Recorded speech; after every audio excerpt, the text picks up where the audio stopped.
জানিস না রে, খেটে খাওয়া জি সবাই মিলে খেলো আমায়। আমি মরেছি, মরেছি তো কি হয়েছে, এবার খাবো রক্ত। এ পথে যে যাবে তার বাঁচাবে শব্দ।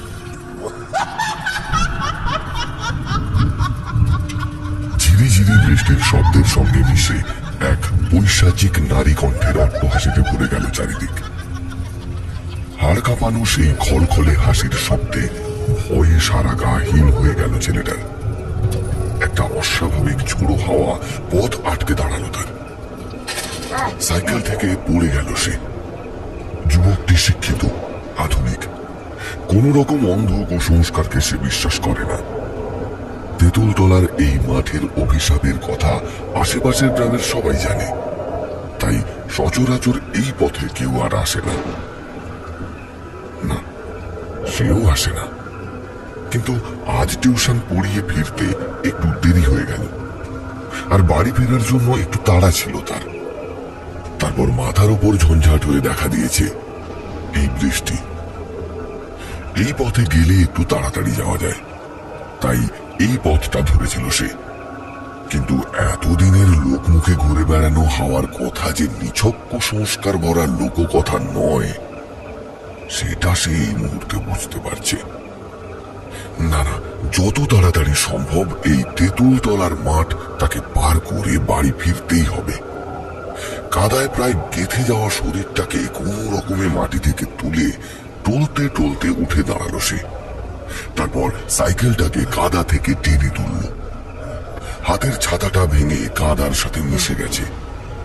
ছাতাটা সেভাবেই পড়ে রইল। হাতের টর্চ লাইটটা কাদায় পড়ে গিয়ে নিভে গিয়েছিল। জল ঢুকে গেছে বোধহয়। এরপর সাইকেলের হ্যান্ডেলটা বাগিয়ে ধরে আবার সাইকেলে চেপে বসল যুবকটি। তার হাতে পায়ে বেজায় চোট লেগেছে, কিন্তু এখন সব ভাবলে চলবে না। যে কোনো উপায় হোক তাড়াতাড়ি এই তেঁতুলতলার মাঠ পার হতে হবে তাকে। মনে ও শরীরে জোর এনে সে অনেক কষ্টে এগিয়ে যেতে শুরু করলো ঠিকই, কিন্তু বেশি দূর এগোতে পারল না। বাঁচাও, বাঁচাও, কে কোথায় আছো? বাঁচাও আমাকে, ছেড়ে দাও, ছেড়ে দাও, ছেড়ে দাও আমাকে, ছেড়ে দাও, বাঁচাও, বাঁচাও, বাঁচাও আমাকে। হঠাৎ একটা নারী কণ্ঠের চিৎকারের শব্দ তার কানে এলো। এত রাতে কে চিৎকার করছে? সত্যিই কেউ বিপদে পড়েছে হয়তো। একজন পুরুষ মানুষ হিসেবে একটা নারীকে রক্ষা করা তার দায়িত্ব। এই ভেবে সে সাইকেল থেকে নেমে পড়ল। কান পেতে শোনার চেষ্টা করল কোত্থেকে আসছে সেই শব্দটা, কিন্তু আর কোনো শব্দ তার কানে এলো না। আরে, আর কোনো শব্দই তো শোনা যাচ্ছে না। তাহলে কি আমি ভুল শুনলাম? কিন্তু এতটা ভুল কি করে? যাকে এখন তাড়াতাড়ি বাড়ি ফিরতে হবে।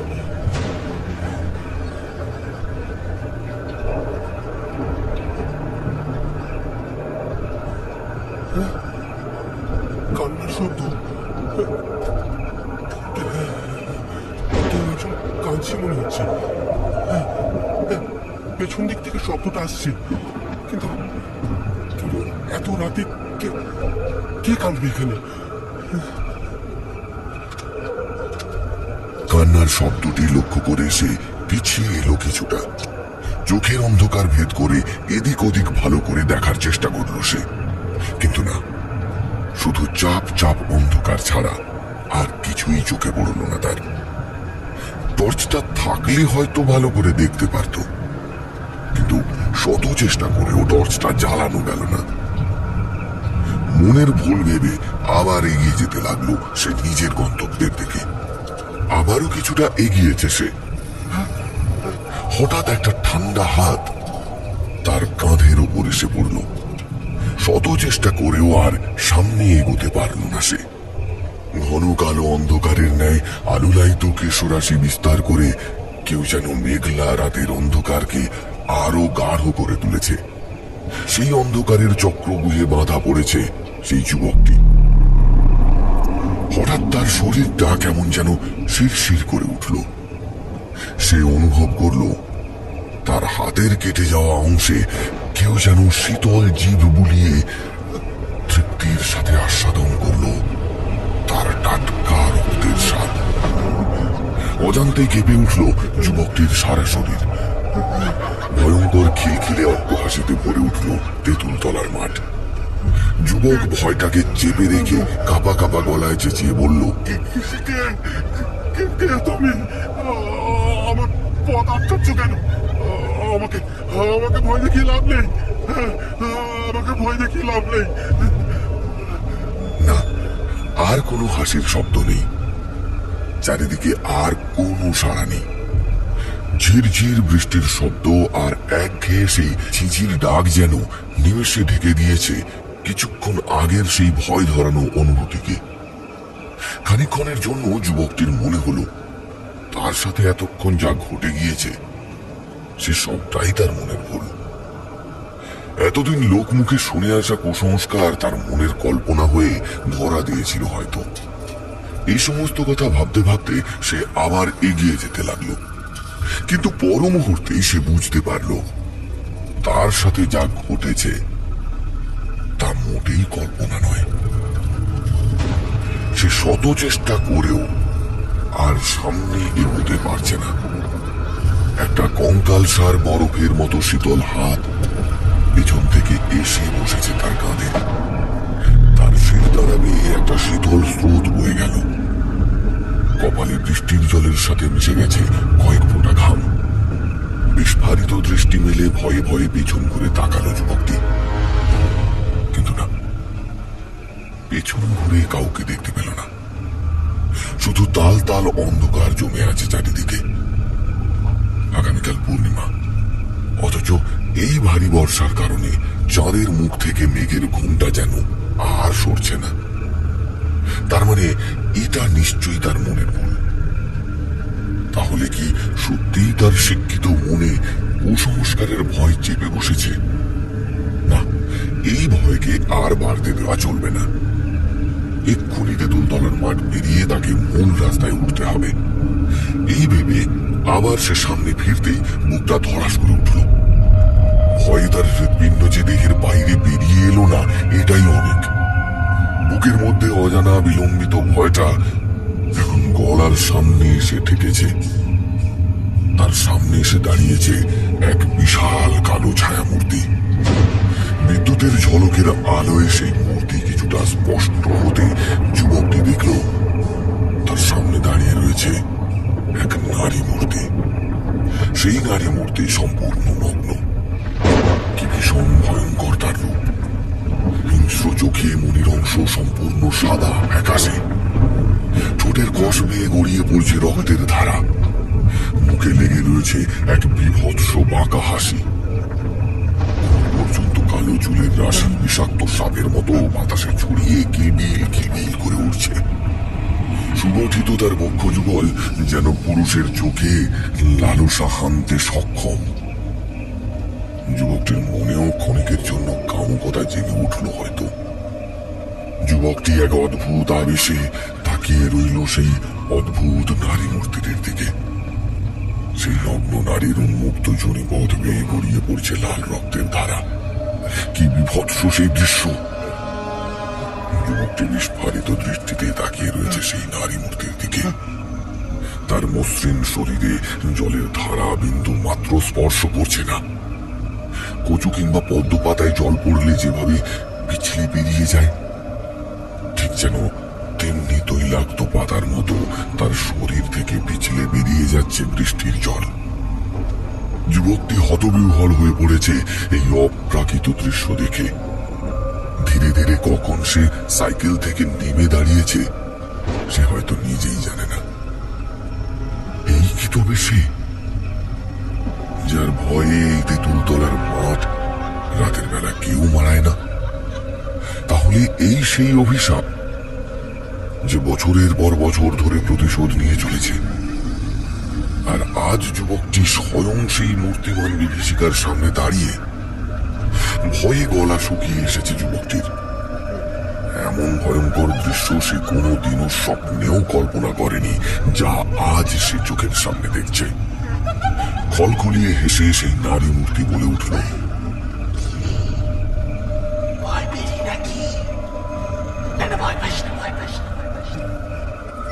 এখান থেকে কেউ বেঁচে ফেরে না।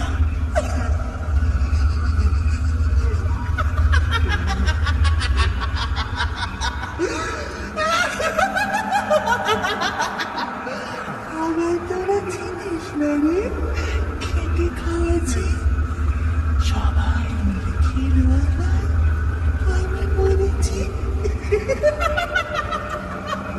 মরেছি তো কি হয়েছে? আর খাবো রক্ত। এই পথে যে যাবি তার বাঁচা হবে শক্ত।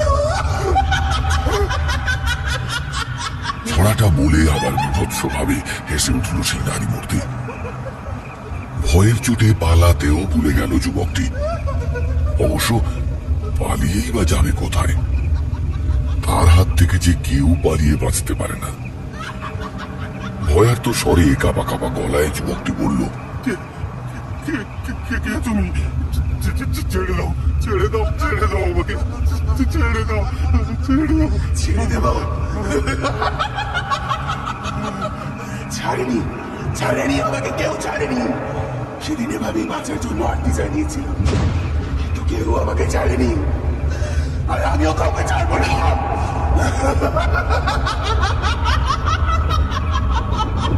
কারোর নিস্তার নেই আমার হাত থেকে, কারোর নিস্তার নেই। এই বলে হাসতে হাসতে সেই নারী মূর্তি ধীরে ধীরে এগিয়ে আসতে লাগলো যুবকটির দিকে। যুবকটি পেছনের দিকে পিছিয়ে আসতে লাগলো এক পা করে। পেছতে পেছতে কিছু একটা হুচুট খেয়ে প্যাচ প্যাচে কাদার উপর পড়ে গেল সে। এতক্ষণে সে বুঝে গিয়েছে এই মূর্তিমান বিভীষিকার হাত থেকে পালানোর কোন রাস্তাই আর খোলা নেই। বিপদাশূন্য জেনেও মানুষ বিপদের সময় খড়কুটোকে আঁকড়ে ধরতে চায়। মানুষ ভাবে হয়তো এই খড়কুটোই তাকে বাঁচিয়ে তুলতে পারে। ঠিক তেমনি ছেলেটিও বাঁচার একটা শেষ চেষ্টা করল। গলায় জোর এনে সে একবার চেঁচিয়ে উঠল, কিন্তু না, সেটা হয়তো সম্ভব নয়। এই বর্ষণমুখর রাতে একটি মানুষও এই রাস্তায় নেই যে তাকে বাঁচাতে পারে। থাকলেও বাঁচাতে পারত না হয়তো। যুবকটির অসহায়ত্ব দেখে হাসতে হাসতে সেই নারী মূর্তিটি বলে উঠল,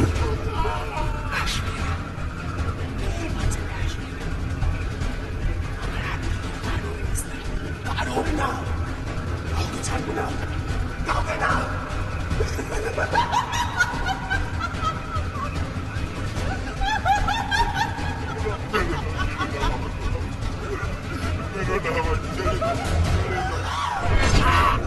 যুবকটির কথা শেষ হওয়ার আগেই সেই নারী মূর্তি তার ধারালো নখ ঢুকিয়ে দিল যুবকটির গলা লক্ষ্য করে। সেই নারী মূর্তি এক হ্যাচকা টানে যুবকটির ধর থেকে মাথাটা একেবারে আলাদা করে দিয়েছে। তারপরই সেই কাটা মাথাটা আকাশের দিকে উঁচিয়ে ধরে তার বিশাল মুখ হাঁ করে টাটকা রক্তের স্বাদ নিতে থাকলো সে। সেই টাটকা রক্ত নগ্ন নারী মূর্তির মুখ থেকে গড়িয়ে গোটা শরীর জুড়ে প্রবাহিত হতে থাকলো। প্রবল উল্লাসে হেসে উঠে আবার সেই ছোড়া কাটতে লাগলো সে। তোরা চিনিস না রে, খেটে খাওয়াছি, সবাই মিলে খেলো আমায়, আমি মরেছি। মরেছি তো কি হয়েছে? এবার খাবো রক্ত। এ পথে যে যাবি তার বাঁচা হবে শক্ত। তারপর হাসতে হাসতে সেই ছায়ামূর্তি মিলিয়ে গেল নিশ্চিদ্র অন্ধকারের বুকে।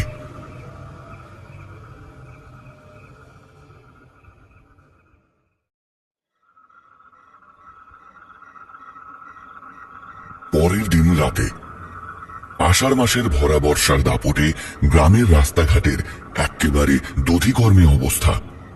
আকাশ কালো মেঘে ছেয়ে থাকায় রাত ঠিক কত হয়েছে তা ঠাহর করা মুশকিল।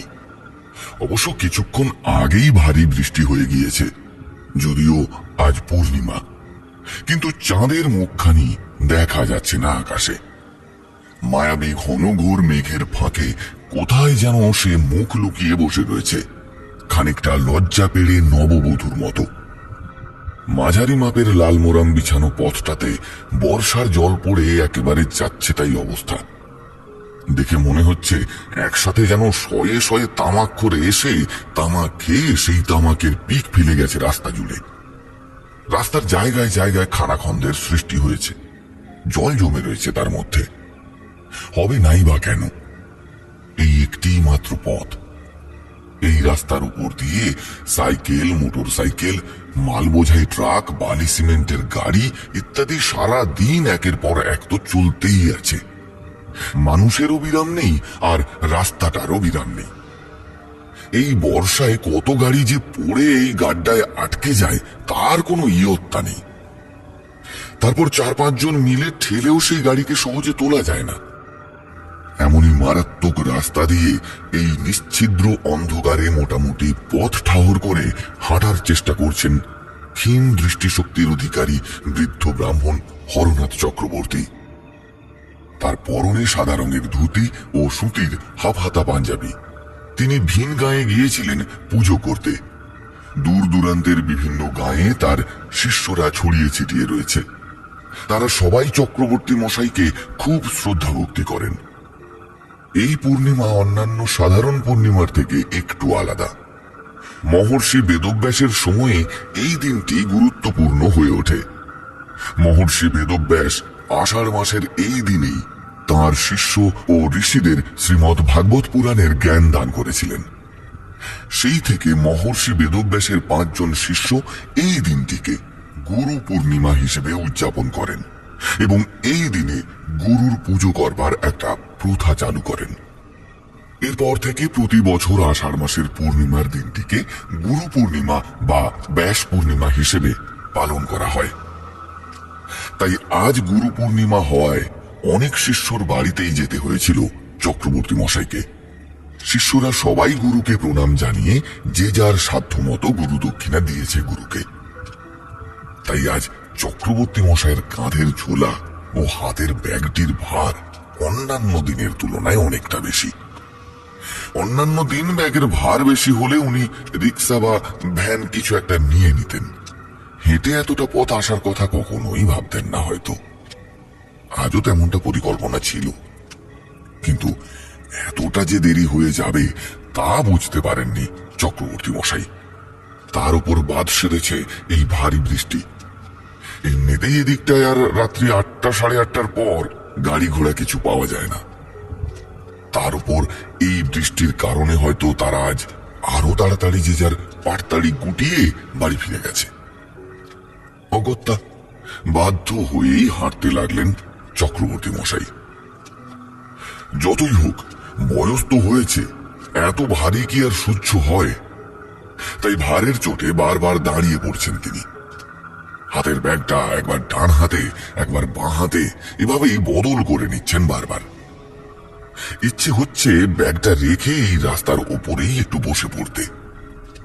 বৃষ্টি হয়ে রাস্তা এমন প্যাচপ্যাচে না হয়ে গেলে সত্যি সত্যিই হয়তো তিনি তাই করতেন, কিন্তু এখন সেটা করতে পারবেন না। তা না হলেও অন্তত হাতের ব্যাগটা যদি একটু নিচে নামিয়ে রাখা যেত তবুও হয়তো কিছুটা স্বস্তি পাওয়া যেত, কিন্তু সে উপায়ও নেই। এই কাদার উপর ব্যাগ রাখলে ব্যাগের সমস্ত জিনিসপত্র নষ্ট হয়ে যাবে। তাই শত কষ্ট হলেও জোর করে ব্যাগটা হাতে ধরে রেখেছেন তিনি।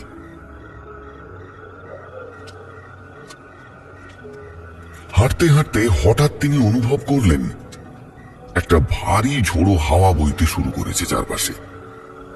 আশেপাশের গাছপালাগুলো আন্দোলিত হতে শুরু করেছে। হাওয়ার তেজ খুব বেশি নয়, কিন্তু কেমন যেন দম বন্ধ করা অনুভূতি হচ্ছে চক্রবর্তী মশাইয়ের। থমকে দাঁড়িয়ে গেলেন তিনি। ভালো করে চারিদিকটা তাকিয়ে দেখলেন তিনি। তেঁতুলতলার মাঠের পাশের রাস্তাটায় এসে পড়েছেন। তেঁতুলতলার এই পথটা সচরাচর কেউ মারায় না। রাতের বেলা তো দূরের কথা, দিনের বেলাতেও এই পথ মারাতে লোকে ভয় পায়। বড় রাস্তা ও তেঁতুলতলার এই রাস্তার মাঝে একটা ডিঙি খালের ফারাক। এই খালটাই এই দুই রাস্তার বিবাদ স্বমহিমায় টিকিয়ে রেখেছে। এই রাস্তাটার শুরু মাঝি পাড়ার সামনে থেকে। অন্ধকারে ঠাহর করতে না পেরে চক্রবর্তী মশাই কখন এই পথ ধরে ফেলেছেন তিনি বুঝতে পারেননি। অবশ্য ভয় তিনি পাচ্ছেন না। এই জগতে একমাত্র ভগবান ছাড়া তিনি কাউকে ভয় পান না। 4 বেলা আহ্নিক করা সদাচারী ব্রাহ্মণ তিনি। কত ভূত প্রেত পিশাচকে একা হাতে দমন করে শুদ্ধাচারে পরপারের পথ দেখিয়েছেন তিনি। তাই এসবের ভয় তার নেই। কিন্তু হঠাৎ এই অস্বস্তিকর হাওয়া কোত্থেকে এসে তাকে যেন একেবারে মুষড়ে দিয়েছে। শ্বাস টানতে টানতে তিনি বললেন, বাবা গো, এই মুখ পোড়া বাতাসটা আবার এখন কি করতে এলো? ওরে থাম থাম, আমাকে বাড়ি ফিরতে দে। উফ, দমটা হাঁপিয়ে উঠছে একেবারে। বাপরে! ঘন ঘন নিঃশ্বাস পড়তে লাগলো চক্রবর্তী মশাইয়ের। এমন সময় পেছন থেকে একজনের গলা ভেসে এলো। কোথায় যাচ্ছেন মাস্টার মশাই? চক্রবর্তী মশাই একটু চমকে উঠলেন। মাস্টার মশাই বলে তার ছাত্ররা ছাড়া তাকে তো কেউ আর ডাকে না। তাও অবশ্য সে অনেকদিন আগের কথা। আগে তিনি অনেক ছাত্র পড়িয়েছেন, এখন আর হয়ে ওঠে না। তাছাড়া এখন সময় বদলেছে, পড়াশোনার ধরনও বদলে গেছে। চক্রবর্তী মশাই নিজেকে সময়ের সাথে অনেকটাই মানিয়ে নিয়েছেন। কিন্তু চক্রবর্তী মশাই এটা মনে প্রাণে বিশ্বাস করেন যে তার দেওয়া জ্ঞান তার ছাত্রছাত্রীরা কখনোই ভুলবে না। আর তাছাড়া এটা বলাই বাহুল্য যে চক্রবর্তী মশাইয়ের জ্ঞানের সামনে তাবড় তাবড় পণ্ডিতরাও দাঁড়াতে পারে না এখনো পর্যন্ত। এমনি এমনি তো আর তাকে এত মানুষ মান্যই করে না। সংস্কৃত থেকে ইংরেজি প্রায় সব কিছুরই জ্ঞান রয়েছে তার ঝুলিতে। এই লোকটিও হয়তো তার কোনো ছাত্রদের মধ্যে একজন হবে। কিন্তু এত রাত্রে এই পথে কেউ তো আসে না। তাহলে তাকে পেছন থেকে কে ডাকছে? পেছন ফিরে দেখতে দেখতে তিনি বললেন, কে? পেছন ফিরে তিনি দেখলেন তার থেকে কয়েক হাত দূরে কেউ একজন দাঁড়িয়ে আছে। অন্ধকারে মুখটা ঠিক ঠাউর করা যাচ্ছে না। লোকটি চক্রবর্তী মশাইয়ের সামনে এগিয়ে এলো। তবুও লোকটিকে ঠিক মতো দেখতে পেলেন না তিনি। লোকটার মাথার অংশটা কেমন খালি খালি লাগছে না? মাথাটা কি মাথার জায়গায় নেই? এমনটাই ভাবছেন। সেই সময় লোকটি বলল, পুজো করে ফিরছেন বুঝি?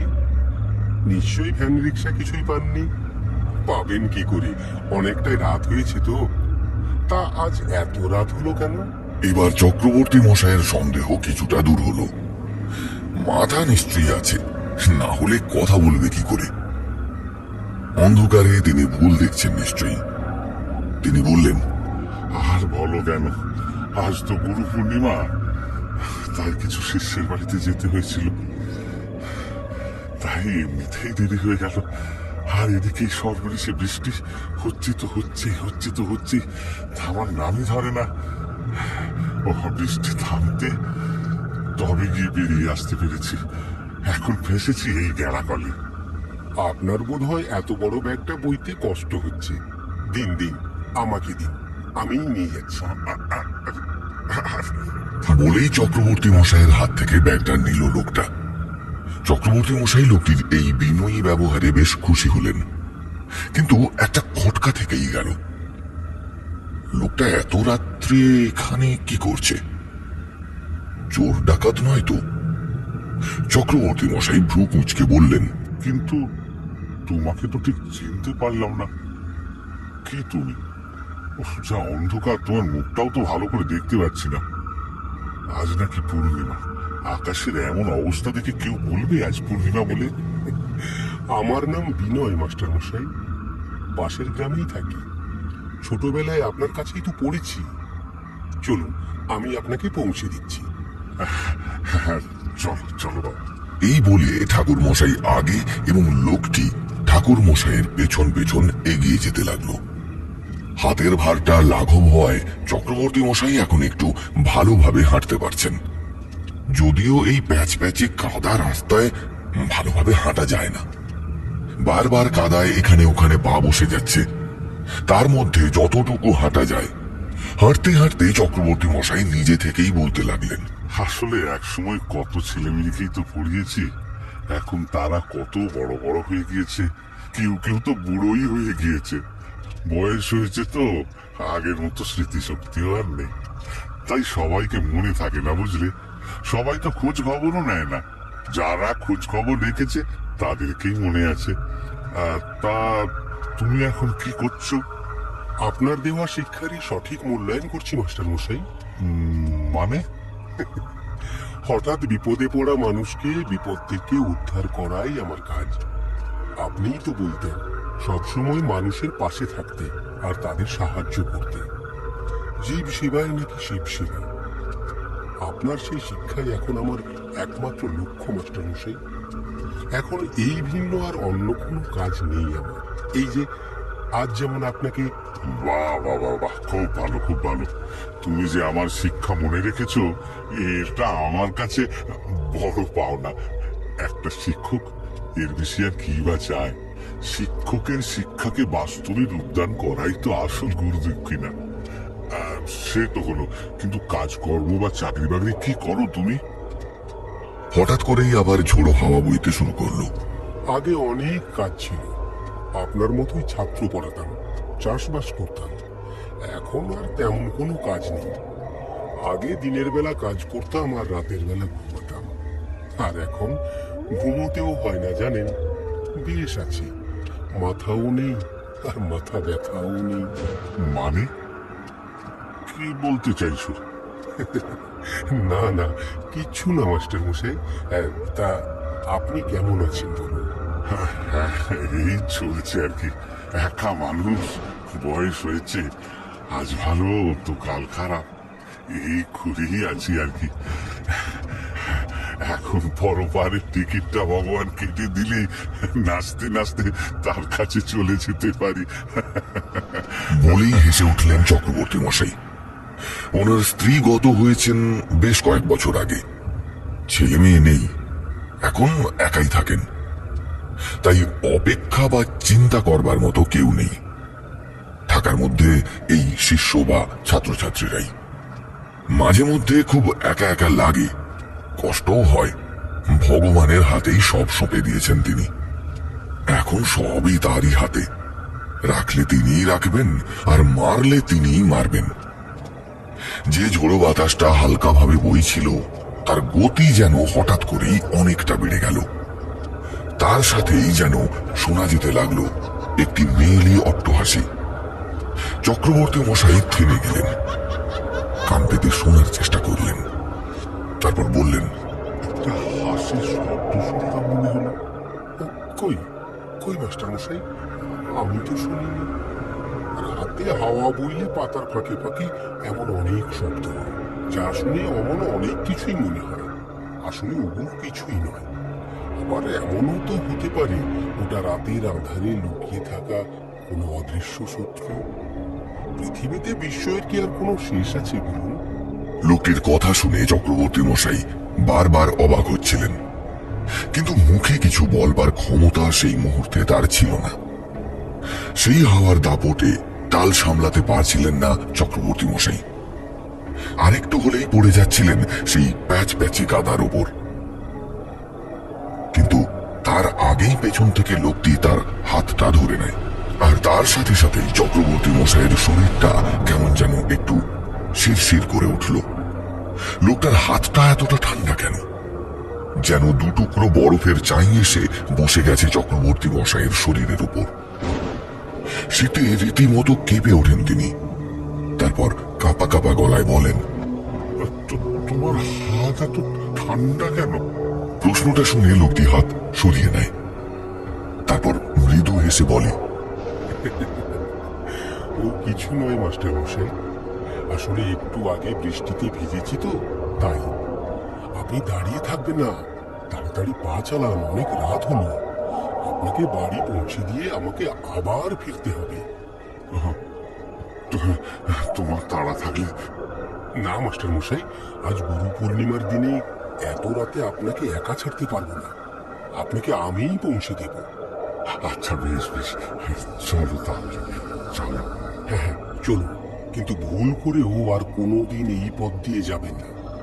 আপনি তো জানেন রাতের বেলায় এই পথে কেউ যায় না। জানি, আমিও যাই না। আসলে বয়স হয়েছে তো, চোখেও ভালো দেখি না এখন আর। তার উপরে এই অন্ধকার, পথ ঠাওর করতে না পেরে ভুল করে এই পথ ধরে ফেলেছি। আর তাছাড়া আমি কাউকে ভয় পাই না। একটা কথা বলছি মাস্টার মশাই, কিছু মনে করবেন না।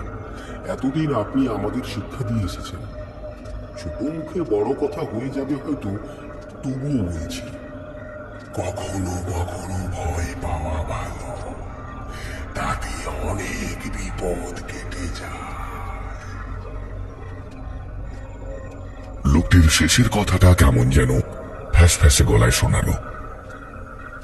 কেমন যেন একটা রহস্য ফুটে উঠল সেই কথা বলার মধ্যে। তেঁতুলতলার মাঠটা অনেকটাই বড়। মাঠটা শেষ হয়েছে ওই 3 রাস্তার একটা মোড়ের কাছে এসে। এখান থেকে ডান দিকের পথটা ধরে কিছুটা এগোলেই তেঁতুলমারি গ্রাম। এই গ্রামেই টালির ছাউনি দেওয়া এক কোঠা মাটির বাড়িতে থাকেন বৃদ্ধ হরনাথ চক্রবর্তী।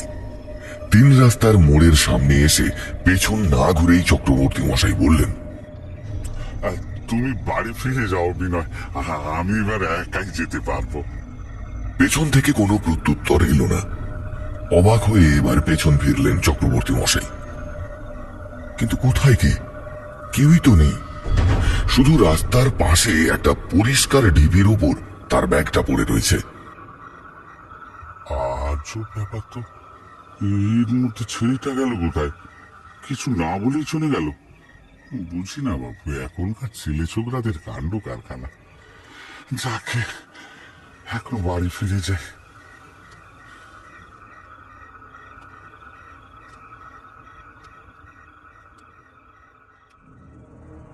আপনারা শুনছেন জ্যাম হাব স্টুডিও নিবেদিত শনিবারের গল্প। এই সেগমেন্টে সূর্য মাইতির লেখা তেঁতুলতলার মাঠে। গল্পের নির্দেশনা ও সূত্রধার আমি ইন্দ্র। নাট্যরূপ ও চরিত্রবিন্যাস আরফান আলী খান। পোস্টার ডিজাইন ও অডিও মিক্স মাস্টার কৃষ্ণেন্দু পাত্র। অডিও এডিট ও আবহ সঙ্গীত অশ্রুকুমার ভট্টাচার্য।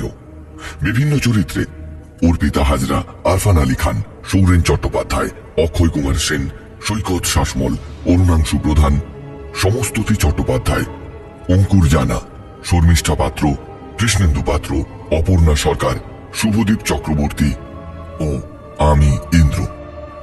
তাহলে চলুন আবার ফিরে যাই তেঁতুলতলার মাঠে।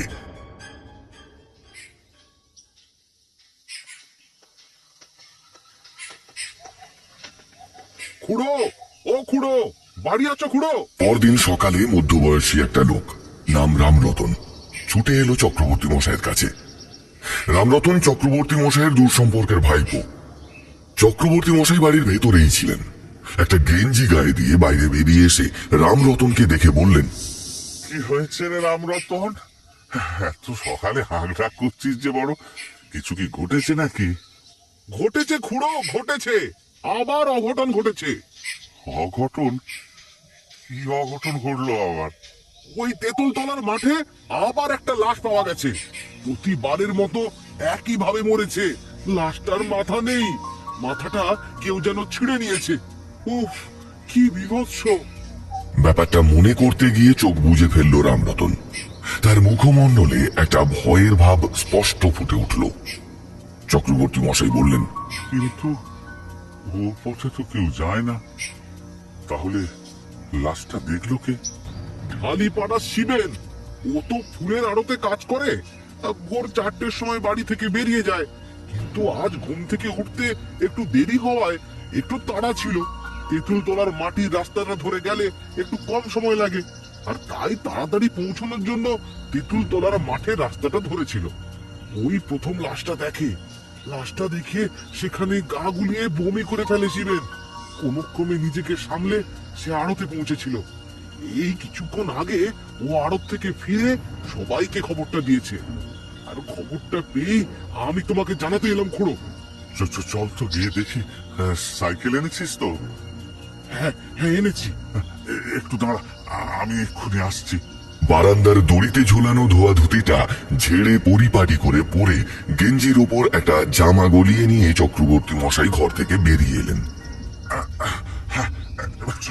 দেখি। এরপর রামরতনের সাইকেলে চেপে চক্রবর্তী মশাই উপস্থিত হলেন তেঁতুলতলার মাঠে। পৌঁছে দেখলেন ভয়ানক দৃশ্য। মৃতদেহটায় পচন শুরু হয়েছে। শেয়াল কুকুরে দেহের কিছুটা অংশ খুবলে খেয়েছে। দুর্গন্ধে দাঁড়ানো দায়। দেখেই মনে হচ্ছে দিন দুয়েক আগের বাসি মরা। তবুও সবাই নাক মুখ চেপে মৃতদেহ ঘিরে দাঁড়িয়ে রয়েছে। সবাই একে অপরের দিকে অবাক দৃষ্টি নিয়ে তাকাচ্ছে। সবার চোখে মুখে একটা চাপা আতঙ্ক খেলা করছে যেন। ভিড়ের মধ্যে চাপা গুঞ্জন শোনা গেল। এই তারই কাজ। বহুদিন তো সব ঠিকই ছিল, আবার শুরু হয়েছে। আরো কি কি অঘটন ঘটবে কে জানে। রক্ষে করো ভগবান, রক্ষে করো। মৃতদেহটা ভালো করে দেখে কিছুটা তফাতে সরে গিয়ে চক্রবর্তী মশাই বললেন, মৃতদেহটা কার? এখানকার কেউ নাকি অন্য জায়গার? তোমরা কেউ চিনতে পেরেছো? ভিড়ের মধ্য থেকে একজন মধ্যবয়স্ক লোক বলে উঠল, ওটা পাশের গায়ের মন্ডল পাড়ার বরেন মন্ডলের ছেলে বিনয়ের মরা চক্রবর্তী মশাই। পড়াশোনা জানা শিক্ষিত ছেলে, কলেজ পাস দিয়েছে। অনেক ছাত্র নাকি পড়াতো শুনেছিলাম। বেশ ভালো ছেলে ছিল। বিনয়? অস্ফুটে নামটা উচ্চারণ করেই আতঙ্কে কয়েক পা পিছিয়ে গেলেন চক্রবর্তী মশাই। বিস্ময়ে হতবাক হয়ে গিয়েছেন তিনি। সচরাচর তাকে এমন আতঙ্কিত হতে দেখা যায়নি কখনো। তাই এই ব্যাপারটাতে সবাই একটু অবাক হলো বইকি। রামরতন ঠিক সময়ে হরনাথ চক্রবর্তীকে ধরে ফেলেছিল তাই রক্ষে, না হলে হয়তো তিনি পড়েই যেতেন। রামরতন বলল, কি হলো খুড়ো? তোমার কি শরীর খারাপ লাগছে নাকি? না না, আমি ঠিক আছি, আমি ঠিক আছি। কি নাম বললে ছেলেটার? বিনয়। কিন্তু তোমরা কি করে নিশ্চিত হচ্ছ যে ও বরেনের ছেলে বিনয়? ওর মাথাটা কি খুঁজে পাওয়া গেছে? না, তা যায়নি। কিন্তু ওদের পাশের বাড়ির একজন আমাদের সঙ্গে কাজ করে, আর সে বিনয়কে খুব ভালো করে চেনে। পরশুদিন যখন বিনয় বাড়ি থেকে বেরিয়েছিল তখন তার সঙ্গে বিনয়ের দেখা হয়েছিল। তারপর থেকেই বিনয়কে আর খুঁজে পাওয়া যায়নি।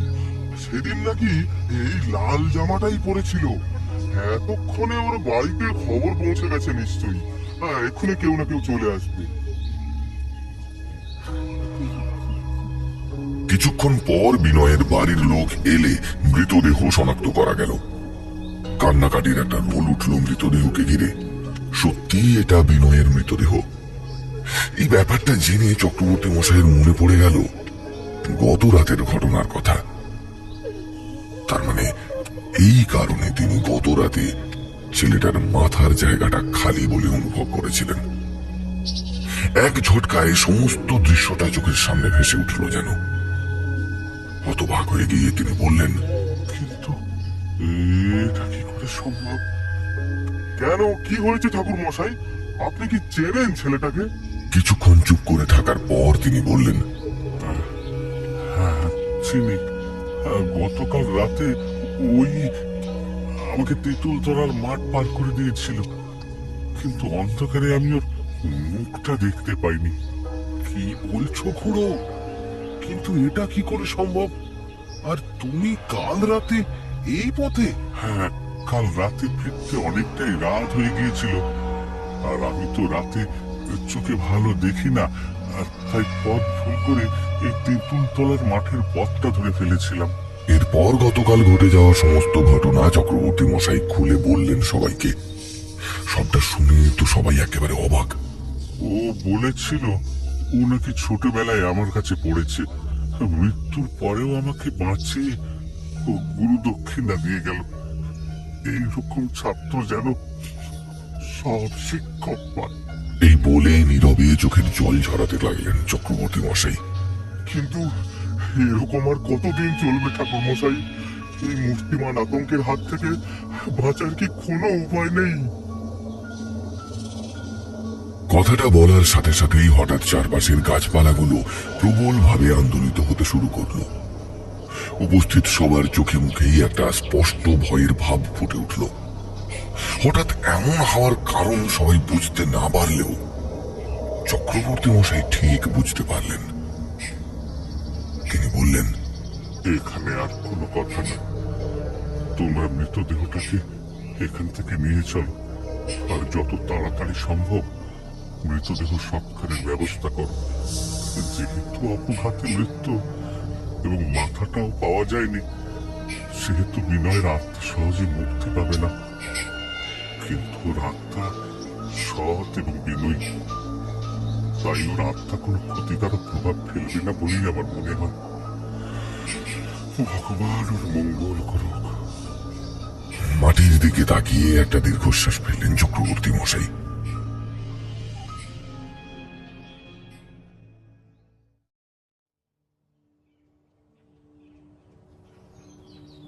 দাদা, আজ তো রবিবার, আজ মনিলাল দাদাদের বাড়িতে যাবি তো? আজ টিভিতে শক্তিমান হবে। পারুল তার দাদা পল্টুর উদ্দেশ্যে কথাটা বলল। ওর দাদা ওর থেকে 3 বছরের বড়। পারুলের বয়স এখন 10 আর পল্টুর 13। এই গ্রামে মানে বকুলপুর গ্রামের কারোর বাড়িতেই টিভি নেই। গ্রামের লোক দুবেলায় দুমুঠো ভালো করে খেতেই পায় না, আর টিভি থাকবে কি করে? আশেপাশের 4-5টা গ্রামের মধ্যে একমাত্র তেঁতুলমারি গ্রামের মগনলাল সামন্তের বাড়িতে টিভি আছে। মগনলাল সামন্তের ছেলে মনিলালের সাথে পল্টুর খুব বন্ধুত্ব। সেই সুবাদে ওরা 2 ভাই বোন ওদের বাড়িতে টিভি দেখার সুযোগটা পেয়ে যায়। মাঝে মাঝে মনিলালের মা মানে দময়ন্তী কাকিমা 2-4টে ব্যাকা কথা শুনিয়ে দেয় ঠিকই, কিন্তু কাকিমা ওদের ভালোবাসেন। তাই ক্ষণিকের জন্য কষ্ট হলেও সেই কষ্ট রাগে পরিণত হয় না। টিভি দেখতে যাওয়ার কথাটা পারুল বলল ঠিকই, কিন্তু পল্টুর কানে কথাটা পৌঁছলো কিনা সেটা ঠিক বোঝা গেল না। সে একটা বাটিতে চানাচুর নিয়ে এক মনে তার থেকে বাদাম বেছে বেছে খাচ্ছিল। পারুল আবার বলল, কি রে দাদা, শুনতে পাচ্ছিস না আমার কথা? হ্যাঁ বল, যাবি তো? কোথায় যাবো? আরে আজ সন্ধ্যাবেলা মনিলাল দাদাদের বাড়ি টিভি দেখতে যাবি তো? না, যাবো না। কেন যাবি না?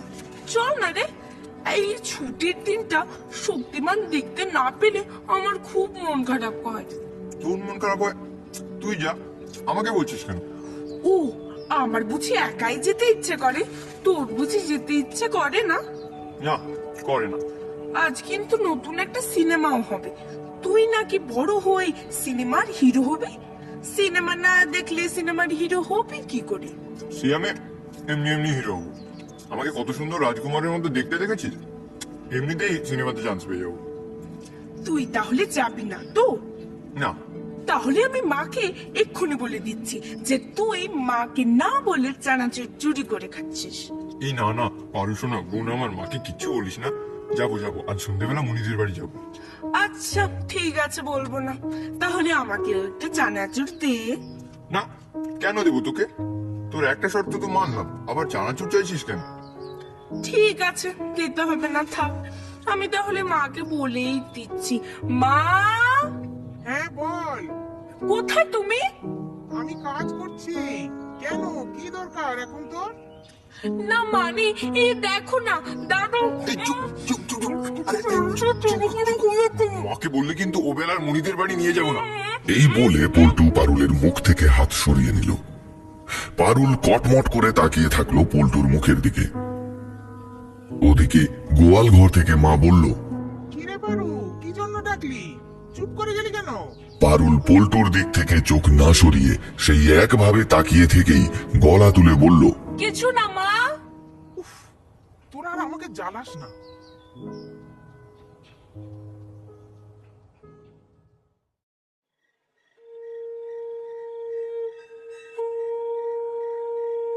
আজ সারাদিন বৃষ্টি হয়নি। সন্ধ্যেবেলা আকাশটা মেঘলা করে থাকলেও বৃষ্টি হচ্ছে না। আবহাওয়া বেশ ভালো বললেই চলে। ঘরে ঘরে শঙ্খধ্বনির শব্দে সারা পাড়া ভরে উঠেছে। মনিলালদের বাড়িতে যাবে বলে আজ দুপুরে ভাত ঘুম দিয়ে উঠে খেলতে না গিয়ে পল্টু আর পারুল বিকেল বিকেল পড়তে বসে পড়েছিল। আলপনা দেবীও তুলসী তলায় প্রদীপ জ্বালিয়ে শঙ্খ বাজিয়ে ঘরে ঢুকলেন। প্রদীপটা ঘরের চৌকাঠের পাশের ঠাকুর থানের সোজাসুজি রেখে মাথা ঠুকে ঠাকুর প্রণাম করলেন তিনি। মায়ের দেখা দেখি পল্টু ও পারুল হাত জড়ো করে ঠাকুর প্রণাম করলো। মায়ের প্রণাম করার দৃশ্য দেখতে দেখতে পারুল পল্টুর কানে কানে বলল, সন্ধ্যা তো হয়ে গেল রে দাদা, কখন যাবি মনি দাদাদের বাড়ি? যাবো না, যা। তুই কিন্তু আমাকে কথা দিয়েছিলি যাবি, এখন না বলে আমি কিন্তু শুনবো না, তোকে যেতেই হবে। পারুল কথাগুলো ভুল করে আস্তে আস্তে বলার পরিবর্তে একটু জোরেই বলে ফেললো। কথাগুলো গিয়ে পৌঁছলো আলপনা দেবীর কানে। কোথায় যাওয়ার কথা হচ্ছে শুনি? মানে মনি। কি মানে মানে করছিস? ভালো করে বল। ও বলবে না, আমি বলছি। সকাল থেকে ও মনিলালদের বাড়ি টিভি দেখতে যাবে বলে আমাকে জ্বালিয়ে মারছে। ও, তাহলে এই ব্যাপার। যাই না মা, যাই না, দাদাকে বলো না মা যেতে। না, এই সন্ধ্যার বেলা কোথাও যেতে হবে না, বাড়িতেই থাক, পড়ছিস পড়। পড়া তো হয়ে গেছে মা, সব পড়া করে নিয়েছি। তুমি পড়া ধরো, এক্ষুনি সব বলে দেবো। সে ঠিক আছে, তবু এখন বর্ষাকাল, এই রাতের বেলা কোথাও বেরোনোর দরকার নেই, চুপচাপ ঘরে থাকো। মায়ের কথা শুনে পারুলের মনটা খারাপ হয়ে গেল। চোখ দুটো ছলছল করে উঠল তার। এতক্ষণ বোনের সাথে খুনসুটি করে বেশ মজা পাচ্ছিল পল্টু। বোন কেঁদে ফেলেছে দেখে এবার তার খুব কষ্ট হলো। সেই তো বোনকে কথা দিয়েছিল যে মনিদের বাড়ি সে নিয়ে যাবে। কথা দিয়ে কথা যদি না রাখে তাহলে সেটা অপরাধ হবে। বোনও খুব কষ্ট পাবে, আর বোনের কষ্ট সে একদম দেখতে পারে না। যাই না মা, প্রতি রবিবারই তো আমরা মনিদের বাড়ি যাই। তুমি তো বারণ করো না। প্রতিদিনই তো পড়া পড়া আর পড়া, সপ্তাহে তো এই একটা দিনই ছুটি পাই। ও মা, যাই না গো। ছেলের কথা শুনে আলপনা দেবী ভাবল, সত্যিই তো, ছেলে মেয়ে দুটো সপ্তাহে এই একটা দিনের ছুটি পায়। আর তাছাড়া ওরা কোনোদিন তো কোনো কিছুতে জেদ করে না, তাই একটা দিন এই 1-2 ঘন্টা না হয় ওদেরকে ওদের মতো করে ছেড়ে দেওয়াই যায়। পড়াশোনা ফেলে রেখে তো আর যাচ্ছে না। বিকেল থেকেই পড়ছে ছেলে মেয়ে দুটো। মনে মনে এত কিছু ভাবছিলেন আলপনা দেবী। তবে মনে মনে তা ভাবলেও মুখের গাম্ভীর্যতা এনে তিনি বললেন, না না না, বাইরে আকাশে মেঘ করেছে, এই বৃষ্টি বাদলার দিনে এই রাতের বেলা আজ আর কোথাও যেতে হবে না, বাড়িতেই থাক। একটু পরে নারকেল কোড়া আর চিনি দিয়ে মুড়ি মেখে দেবো, খাস খন। যাই না গো মা, আজ সকাল থেকে তো বৃষ্টি হয়নি, বৃষ্টি হবে না মা, যাই না গো। হ্যাঁ মা, যাই না। বৃষ্টি হবে না, আর বৃষ্টি হলেই বা কি, ছাতা তো সঙ্গে থাকবে। হ্যাঁ, ছাতার নাম করে বৃষ্টিতে ভেজো আর অসুখ বাঁধিয়ে বাড়িতে বসে থাকো, তাই তো? স্কুলে যেতে হবে না, পড়াশোনা করতে হবে না, ভারী মজা আর কি। না গো মা, ভিজবো না, কিচ্ছু হবে না আমাদের। ও মা, যাই না। হ্যাঁ, তোদেরকে যেতে দি, আর এদিকে তোদের বাবা এসে আমাকে দুটো কথা শোনা। না না, আমি অত জ্বালা সইতে পারবো না। বাবা কিছু বলবে না, বাবা কিছু বললে আমিও বুঝি বলে দেবো। আর তাছাড়া বাবার কলকাতা থেকে আসতে তো এখন অনেক দেরি, তার আগেই আমরা চলে আসবো। যাই না গো মা, যাই না। দুটিতে মিলে আমাকে জ্বালিয়ে মারলো একেবারে। আচ্ছা ঠিক আছে, যা, কিন্তু সময় মতো ফিরে আসবি। ছাতা সঙ্গে নিয়ে যা, রাতে একা ফিরতে পারবি তো তোরা? হ্যাঁ হ্যাঁ, আমরা আসতে পারবো, আর যদি না পারি মনির বাবাকে বলবো এগিয়ে দিয়ে যেতে। আচ্ছা ঠিক আছে, যা তাহলে। মায়ের সম্মতি পেয়ে দুই ভাই বোন আনন্দে লাফিয়ে উঠতেই আলপনা দেবী বললেন, বইপত্র ঠিকঠাক জায়গায় গুছিয়ে রেখে একটু দাঁড়া, আমি এখনই আসছি, তারপর যাবি। আচ্ছা ঠিক আছে। আলপনা দেবী ঘরের ভেতর চলে গেলেন। পারুলের যেন আনন্দ আর ধরে না। কোন রকমে বই খাতাগুলো গুছিয়ে রেখেছে। আলপনা দেবী একটা টিফিন বক্স নিয়ে এসে পল্টুর হাতে দিয়ে বললেন, এই নে, এতে নারকেল নাড়ু আছে, মনির মাকে দিয়ে বলিস সবাই মিলে যেন খায়। ঠিক আছে মা, তাহলে আমরা এখন আসি। হ্যাঁ আয়, সাবধানে যাস আর তাড়াতাড়ি ফিরে আসিস। হ্যাঁ মা, তুমি চিন্তা করো না, আমরা ঠিক সময় মতো ফিরে আসবো। পল্টু আশ্বাস দিয়ে বলল। ওরা দুজন বেরিয়ে যেতেই আলপনা দেবী কপালে জোড়ো হাত করে দুর্গা নাম জপ করলেন। দুর্গা দুর্গা, মা মাগো রক্ষে করো মা। দুর্গা প্রণাম করে পেছন ঘুরতেই আলপনা দেবী দেখলেন সন্ধ্যা প্রদীপটা অস্বাভাবিকভাবে দপ দপ করতে করতে নিভে গেল। একটা চাপা ভয় ধরা আতঙ্ক ছেয়ে গেল আলপনা দেবীর মনের আঙিনা জুড়ে।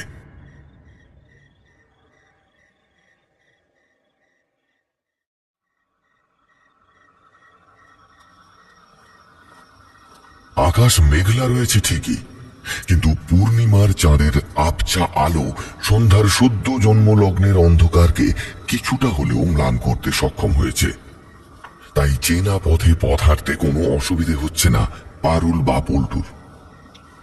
3 রাস্তার বাঁকের সামনে এসে পারুল দাঁড়িয়ে পড়ল। সামনে একটা গা ছমছমে ভাব এই জায়গাটায়।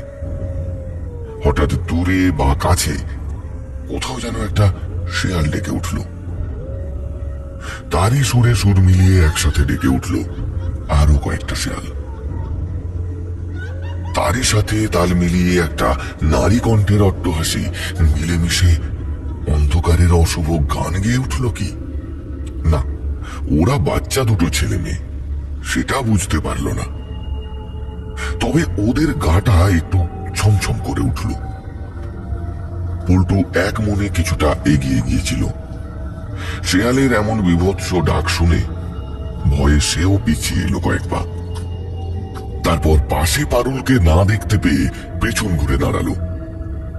কিছুটা দূরে পারুলকে দাঁড়িয়ে থাকতে দেখে সে পিছিয়ে এলো পারুলের কাছে। কিরে, দাঁড়িয়ে পড়লি কেন? দেখ দাদা, এই তেঁতুল বাগানে কত তেঁতুল হয়, সব গাছ থেকে পেকে পেকে ঝরে পড়ে থাকে, তবুও কেউ কোনোদিনও কুড়াতে আসে না। তেঁতুল তো অনেক কাজে লাগে, তবু কেন কুড়োয় না বলতো? আমি অত শত জানি না, তোকে এখন আর তো বিজ্ঞানী সাজতে হবে না। এখন চল তো, দেরি হয়ে গেল।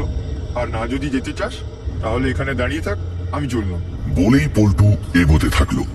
পারুল ব্যস্ত হয়ে হাঁটতে হাঁটতে বলল, আরে দাঁড়া দাঁড়া, এই দাদা জোরে হাঁটিস না, আমি বাচ্চা মানুষ, অত জোরে জোরে হাঁটতে পারি? এইভাবে খুনসুটি করতে করতে ওরা দুজনে পৌঁছে গেল মণিলালদের বাড়ি।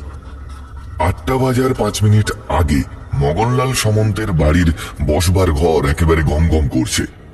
টিভির সামনে বসে টিভির দিকে চোখ সকলেরই।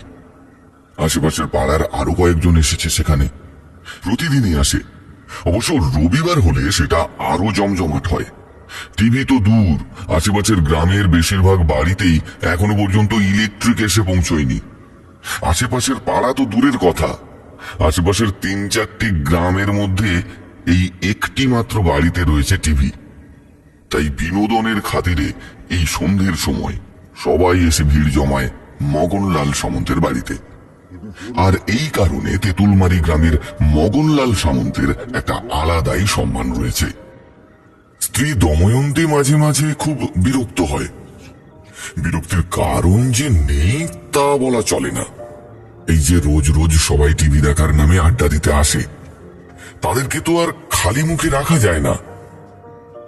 তাদের জন্য চা মুড়ি এই সমস্ত কিছুর ব্যবস্থা তো তাকেই করতে হয়। তবে পল্টু আর পারুলকে দময়ন্তী দেবী খুবই ভালোবাসে। মাঝে মধ্যেই এটা সেটা রান্না করে খাওয়ায়, আবার মাঝে মধ্যে রান্না তরকারি পাঠিয়েও দেন তিনি। পারুলের মা আলপনা দেবীও ভালো কিছু রান্না বান্না হলে মনিদের বাড়িতে পাঠিয়ে দেয়। ওই রাত 8টা বাজলো, এবার টিভি চলবে। টিভির সুইচ অন করা হলো, কিন্তু টিভিতে ছবি আসছে না। ঘর ভর্তি লোকের মধ্যে গুঞ্জন শুরু হলো, অ্যান্টেনার লাইনে কোনো একটা সমস্যা হয়েছে নিশ্চয়ই। এমন সময় বৃদ্ধ পণ্ডিত হরনাথ চক্রবর্তী এসে উপস্থিত হলেন। আর তখনই হঠাৎ একটা তীব্র বজ্রপাতের শব্দ হলো বাইরে, আর সঙ্গে সঙ্গে কারেন্টটাও চলে গেল। গ্রামে গঞ্জে এই এক জ্বালা, একটা ছোটখাটো প্রাকৃতিক দুর্যোগ হলো কি হলো না, অমনি কারেন্ট বেপাত্তা হয়ে যায়। তাই আবার বর্ষাকাল, একেবারে মরার ওপর খাড়ার ঘা যাকে বলে আর কি। বাইরে অন্ধকারে দাঁড়িয়ে চক্রবর্তী মশাই বললেন, মগনলাল, মগনলাল, মগনলাল বাড়ি আছো নাকি? হ্যাঁ ঠাকুর মশাই, আছি আছি।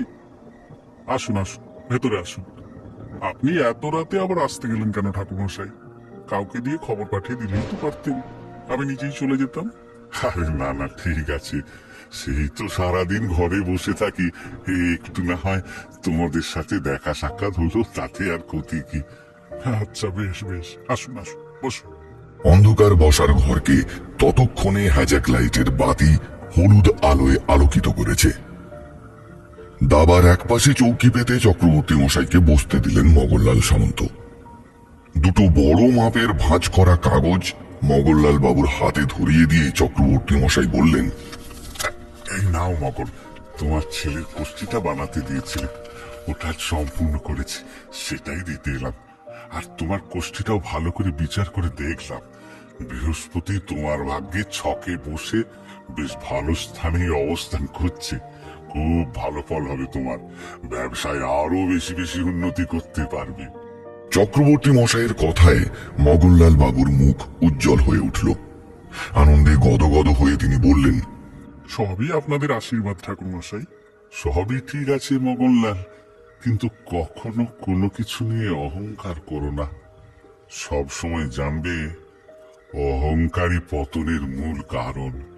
তা তো জানি না ঠাকুর মশাই, তবে ভুল পথে গেলে সঠিক পথটা দেখিয়ে দেওয়ার জন্য আপনাদের মতো মানুষেরা তো আছেনই। তখন আপনারাই না হয় পথ বদলে দেবেন। কেউ কি আর চিরজীবন থাকে মগন? কে বলতে পারে? এই আছি, এই হয়তো নেই। সেসব কথা ছাড়ুন, আপনি আমাদের অভিভাবক ছিলেন, আপনি আমাদের অভিভাবক থাকবেন। বজ্রপাতের খেলা সরিয়ে মেঘ কালো করে এখন ঝমঝমিয়ে বৃষ্টি নেমেছে বাইরে। সবাই যে যার বাড়ি ফিরে যাবে সে উপায়ও বন্ধ। টিভির ঘরে হ্যাজাকের লাইট হলুদ আলোর ছটা দাওয়াতে বেশ আলো আধারী পরিবেশ সৃষ্টি করেছে। এই পরিবেশে চুপচাপ তো আর বসে থাকা যায় না, কিছু একটা গল্প গাচ্ছা হওয়ার দরকার আছে বই কি। আর যেখানে চক্রবর্তী মশাই স্বয়ং উপস্থিত সেখানে অন্য কারোর কথা বলা আর সাজে না। অগত্যা টিভির ঘর থেকে বাইরে সবাই মিলে এসে চক্রবর্তী মশাইকে চেপে ধরল। মগনলাল বাবুই প্রস্তাবটা রাখলেন, ঠাকুর মশাই, আপনার জীবনে তো আপনি অনেক ঘটনার সাক্ষী হয়েছেন, তা থেকেই কিছু একটা বলুন না আজ। সবাই মিলে মগনলাল বাবুকে সমর্থন করলে চক্রবর্তী মশাই বললেন, তা অবশ্য ঠিকই বলেছ, আমি আমার জীবনে অনেক অদ্ভুত ঘটনার সাক্ষী হয়েছি। তবে কোনটা ছেড়ে কোনটা বলি বলো তো? বড় কঠিন আবদার করে বসলে তোমরা সকলে। পারুল সমস্তটা শুনছিল। সাহস করে সে এবার বলেই ফেলল, একটা কথা বলবো ঠাকুর দাদু? আরে, এ যে দেখি আমাদের কাশীনাথের কন্যা পারুমা। কি কথা বলবি বল মা, বল। ওই 3 মাথার মোড়ের কাছে একটা তেঁতুল বাগান আছে না? ওখানে তো অনেক তেঁতুল গাছ আছে, তাহলে ওখানে কেউ তেঁতুল কুড়োয় না কেন? আমার তো খুব ইচ্ছে করে ওখান থেকে তেঁতুল কুড়োতে। খবরদার না, ভুল করে ওই মাঠে ঢুকবে না কেউ। কেন ঠাকুর দাদু? ঢুকলে কি হবে? এখানে বড় যারা রয়েছ তারা নিশ্চয়ই তেঁতুল তলার মাঠের আতঙ্কের কথা শুনেছ, কিন্তু অনেকেই হয়তো এই আতঙ্কের পেছনের মূল ঘটনাটা জানো না। তোমরা যখন আমার জীবনের অভিজ্ঞতার কথা শুনতে চাইছো, তাহলে ওই তেঁতুল তলার মাঠের ঘটনাটাই তোমাদের বলি শোনো। এ আমার জীবনের এক অন্যতম চাক্ষুষ অভিজ্ঞতা। দময়ন্তী দেবী সবার জন্য চা ও মুড়ি মেখে রেখে গেলেন। সবার মুখের দিকে একবার তাকিয়ে চক্রবর্তী মশাই বলতে শুরু করলেন, আজ থেকে অনেক বছর আগের কথা। এখন গ্রামে যতটা উন্নতি দেখছো, তখনের এক সিকি ফোঁটাও ছিল না। বেশিরভাগ মানুষেরই জীবিকা নির্বাহ হতো চাষাবাদকে কেন্দ্র করে। কারুর কারুর নিজের জমি ছিল, আবার কেউ কেউ ভাগ চাষি। ব্যবসা বা চাকরির কথা খুব কম লোকই চিন্তা করতো তখন।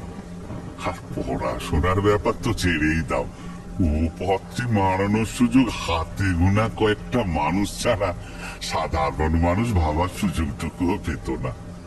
বেঁচে থাকার জন্য দুবেলা দুমুঠো অন্নের জোগানে দিতে পারে না, তো লেখাপড়ার কথা ভাববে কি করে? এমনই একজন ভাগ চাষি ছিল ভূপের। কিন্তু এই লোকের জমিতে চাষ করা তার ঠিক পোষাচ্ছিল না। সে তার স্ত্রী মালতীকে বলতো, এইভাবে লোকের জমিতে চাষ করে আর কতদিন চলবে বলো তো আমাদের? আমার আর ভালো লাগছে না। ছোটবেলা থেকে সব সময় আমার ইচ্ছে ছিল যে আমি ব্যবসা করব, ছোটখাটো যাই হোক একটা ব্যবসা আমি করব। কিন্তু ব্যবসা যে করব, পুঁজি কোথায়? তার স্ত্রী মালতীও তাকে এ বিষয়ে উৎসাহ দিয়ে বলতো, চেষ্টা করো, ঠিক হবে। দেখো, সব সময় যে বড় কিছু করতে হবে তার কোনো মানে নেই, ছোটখাটোই কিছু একটা করবে। আর আমি তো আছি তোমার সঙ্গে। তুমি ভরসা দিচ্ছ মালতী? হ্যাঁ, দিচ্ছি। তোমার অর্ধাঙ্গিনী হিসেবে তোমার সমস্ত কাজে তোমার সাথে থাকা আমার কর্তব্য। মালতীর এই কথায় ভূপের মনে অনেকটা বল পায়। মালতীও এর বাড়ি ওর বাড়ি কাজ করে আর্থিকভাবে স্বামীকে সংসারে অনেক সাহায্য করত। দুজনের প্রচেষ্টায় ভূপেন অল্প পুঁজিতে একটা ছোট শাক সবজির ব্যবসা শুরু করে, আর সেই ব্যবসা বেশ ভালোই চলছিল। তাদের দুজনের প্রেমের প্রতীক হিসেবে তাদের ঘর আলো করে আসে তাদের একমাত্র মেয়ে কমলা। যেমন তার রূপ তেমনি তার গুণ, যাকে বলে রূপে লক্ষ্মী গুণে সরস্বতী। ভূপেনের খুব ইচ্ছে ছিল মেয়ে কমলাকে লেখাপড়া শেখাবে। সেই ইচ্ছে সে পূরণও করেছিল। আমার বাবা শিবনাথ চক্রবর্তীর কাছে লেখাপড়ার পাঠ শুরু হয় কমলার। খুব কম দিনেই সে অনেক কিছু শিখে ফেলে। সবকিছু বেশ ভালোই চলছিল জানো, কিন্তু সুখ যে চিরদিন স্থায়ী হয় না। সুখের সঙ্গ ধরে দুঃখ ধেয়ে আসে অগোচরে। এই পৃথিবীতে সুখের চেয়ে দুঃখই বরং বেশি। ভূপেনেরও সুখ বেশি দিন সইল না। কি এক অজানা মারণ রোগে পেয়ে বসলো তাকে। অনেক ডাক্তার দেখানো হলো, কিন্তু কেউ কিছুতেই সে রোগ ধরতে পারে না। এদিকে ব্যবসাও বন্ধ হয়ে গিয়েছে। ছোটখাটো সংসারে কত টাকাই বা জমানো থাকে। যে কটা টাকা জমানো ছিল তা ভূপেনের চিকিৎসা করতে গিয়ে অল্প দিনের মধ্যেই শেষ হয়ে গেল। আর কোনো উপায় না দেখে একদিন মালতী স্বামীর কাছে এসে স্বামীকে বলল, বাড়িতে যা টাকা ছিল সবই তো শেষ। এবার কিছু একটা না করলে সংসারটা যে ভেসে যাবে। তুমি আমাকে অনুমতি দাও, ব্যবসার হালটা আমি ধরি। ভূপেন দুর্বল শরীরে শুকনো কাশিকে সঙ্গী করে প্রায় নিভে আসা গলায় বলে, কিন্তু তুমি মেয়ে মানুষ হয়ে ব্যবসা করবে, সেটা কি ভালো দেখাবে? অত ভালো খারাপ বুঝি না গো। আমি শুধু এটুকু বুঝি, তোমার চিকিৎসা করাতে হবে, এই সংসারটাকে বাঁচাতে হবে। আর এই সংসার বাঁচাতে গেলে ব্যবসার হালটা আবার ধরা ছাড়া আর কোনো উপায় নেই। আর তাছাড়া পুরুষ নারীর এই ভেদাভেদটা ততক্ষণ থাকে যতক্ষণ সবকিছু স্বাভাবিক থাকে। এখন তো আর কিছুই স্বাভাবিক নেই আমাদের। সমাজের এই ভেদাভেদ আমি আর মানতে পারবো না গো। সমাজের এই ভেদাভেদকে মেনে নিয়ে আমি নিজে আমার চোখের সামনে আমার সংসারটাকে ভেসে যেতে দেখতে পারবো না। তুমি আমাকে অনুমতি দাও।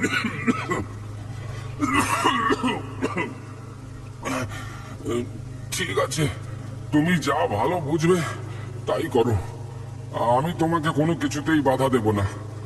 আমি জানি তুমি যা করবে সবার ভালোর জন্যই করবে।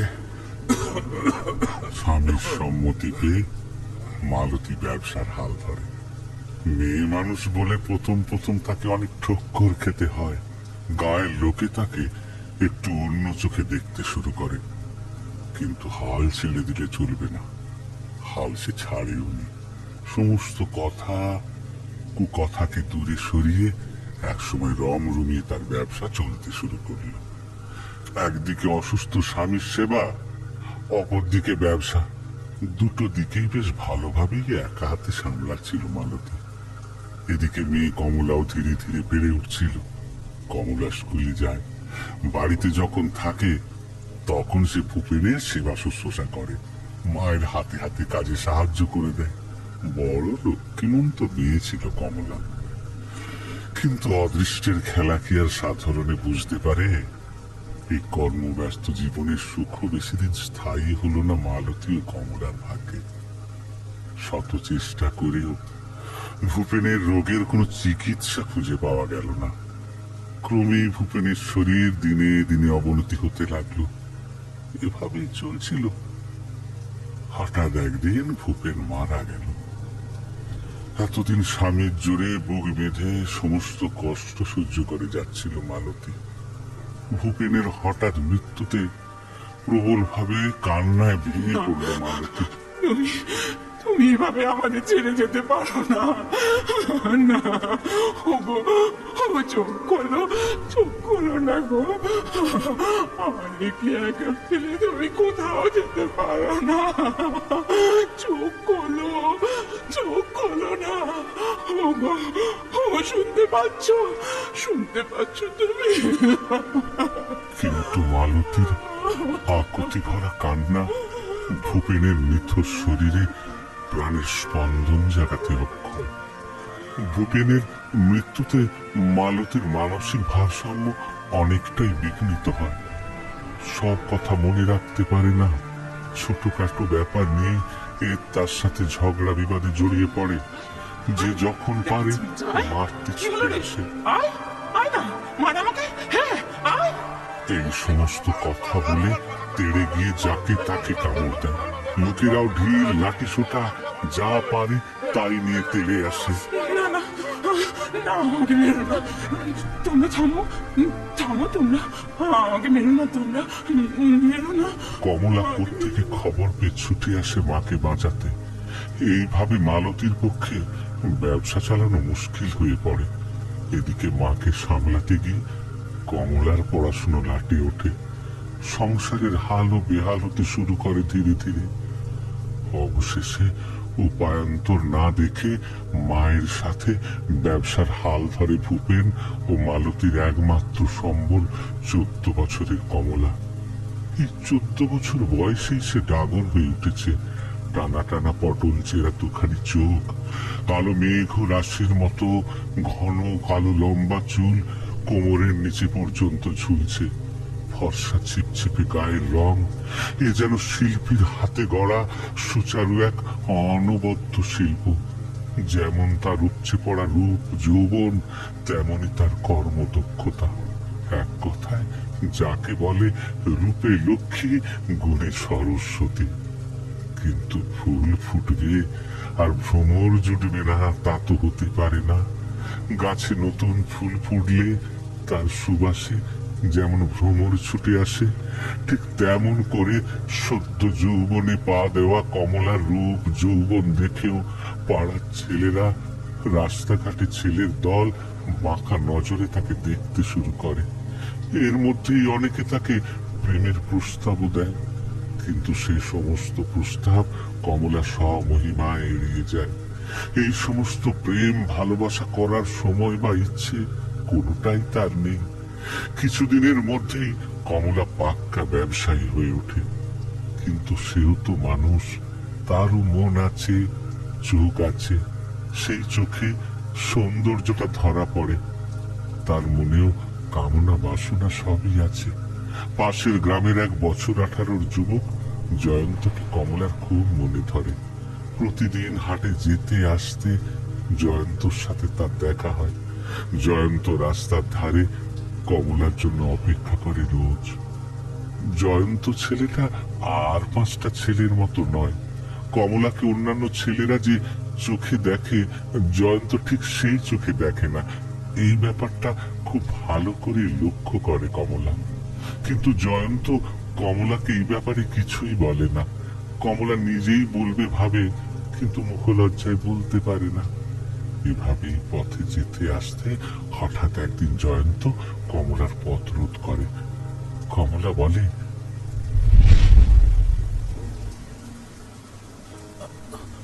কি হলো? পথ আটকে দাঁড়ালি কেন? সরো, আমার দেরি হয়ে যাচ্ছে, বাড়ি যেতে হবে। জয়ন্ত কিছুটা ইতস্তত করে বলে, একটু দেরি হলে কিছু হবে না। কিন্তু তুমি কি কিছু বলবে? না হলে আমার পথ ছাড়ো। এমনি এমনি দাঁড় করিয়ে রেখে আমার সময় নষ্ট করো না। বলবো বলেই তো পথ আটকেছি, কিন্তু কিভাবে বলবো বুঝতে পারছি না। কিভাবে বলবে মানে?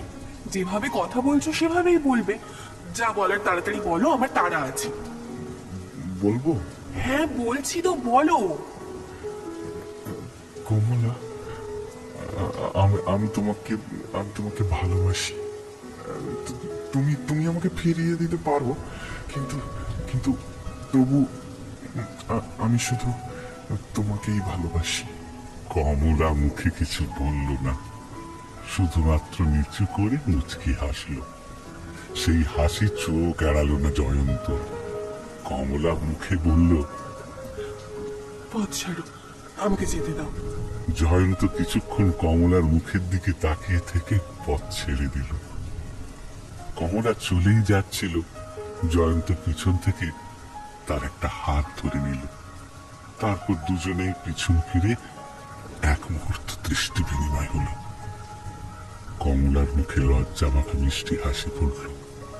এই হাসির কারণ বুঝতে খুব বেশি কষ্ট করতে হলো না।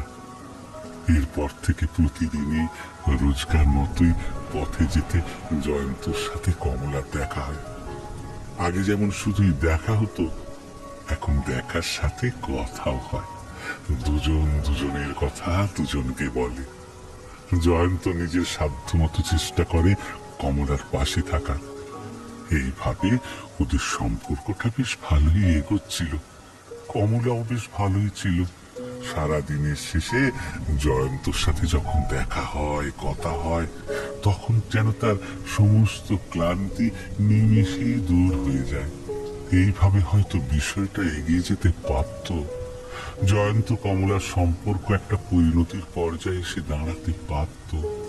তারাও দুজনে দুজনের সাথে খুবই ভালো থাকতে পারত। কিন্তু না, সেরকম কিছুই হলো না।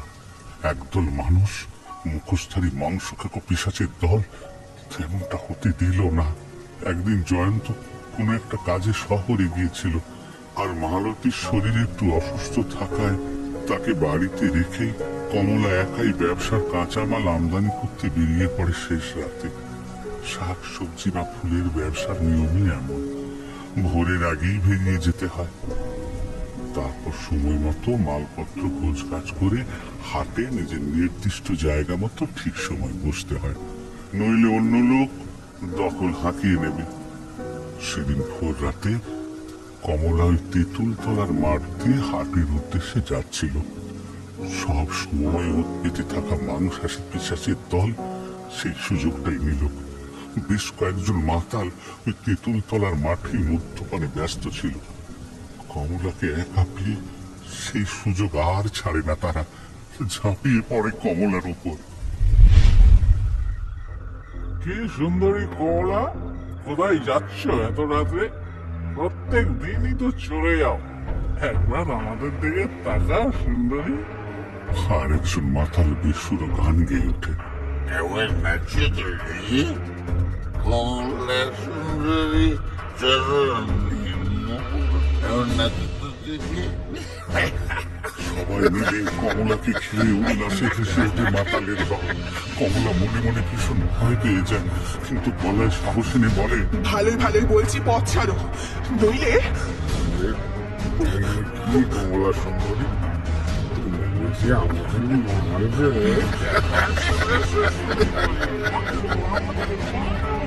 তোমার নরম হাতের মার খাবো বলেই তো অপেক্ষা করে বসেছিলাম আমরা। সবাই মিলে এগিয়ে আসতে লাগলো কমলার দিকে। কমলা হাতের পল্লাটা বুকের কাছে জড়িয়ে ধরে নিজের আত্মরক্ষার চেষ্টা করে। এগোবে না, কেউ এগোবে না বলছি, আর এক পা এগোলে কিন্তু খুব খারাপ হয়ে যাবে। তাই নাকি কমলা সুন্দর? কি করবে তুমি আমাদের? সবাই মিলে অট্টহাস্য করতে করতে এগিয়ে এলো কমলার দিকে। কমলা আত্মরক্ষার্থে হাতের পল্লাটা বাঁকিয়ে ধরে বুকে ঘুষি চালিয়ে দিল। আর সেটাই কারণ লোকগুলো আরো রেগে গেল। মাগি, মাগি, তুই আমাকে মারলি? তোর মাগি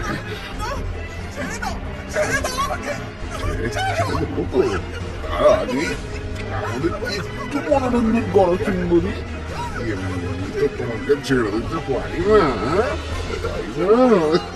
কমলা বুঝতে পারে এরা এত সহজে ওকে ছাড়বে না। সামনে পড়ে থাকা একটা শুকনো তেঁতুল গাছের ডাল হাতে তুলে নিয়ে সে দৌড় দেয়। কিন্তু সে তো যেতে পারে না। সবাই মিলে ছুটতে থাকলো কমলার পেছনে, প্রাণ করে ছুটতে ছুটতে হঠাৎ একটা কিছুতে হোঁচট খেয়ে পড়ে গেল কমলা। পেছনের নারী লোলুপ শয়তানগুলো এই সুযোগেই নাগাল পেয়ে গেল কমলা। ছেলেরা এবার কোথায় পালাবি শালি? অনেক দৌড় করিয়েছিস আমাদের, এবার কে বাঁচাবে? ছেড়ে দাও আমাকে, ছেড়ে দাও, কেউ আছো? বাঁচাও, বাঁচাও, ছেড়ে দাও আমাকে।